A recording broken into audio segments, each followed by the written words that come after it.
आम खाद्यर दुईटी साधारण जिनिस केमिति आम स्वास्थ्य ପାଇଁ विपद साजुची आसंतु बुझिबा। एते परिश्रम परे भी रोग काहेकी बढ़ी चलीछि एटा बड़ आश्चर्यर कथा नुहे कि? आउ सबुठु बेसी देखा जाउछि उच्च रक्तचाप आउ मधुमेह भली समस्या।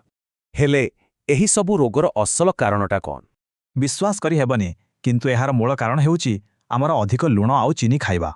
चलंतु प्रथमे लुण विषय कथा हेबा, जे कि गोटे नीरव शत्रु। बेसी लुण खाइले यह धीरे धीरे शरीर रे रक्तचाप बढ़ेई दी।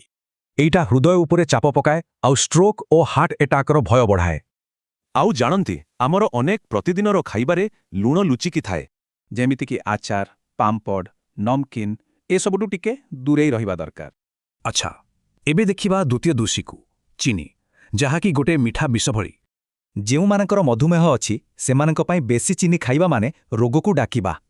एहा आखि, किडनी एपरिकी पादकु भी बहुत क्षति पहुंचाई थाए। बजारे मिलुथिबा मिठा आउ थंडा पानीय रे प्रचुर चीनी थाए, सावधान।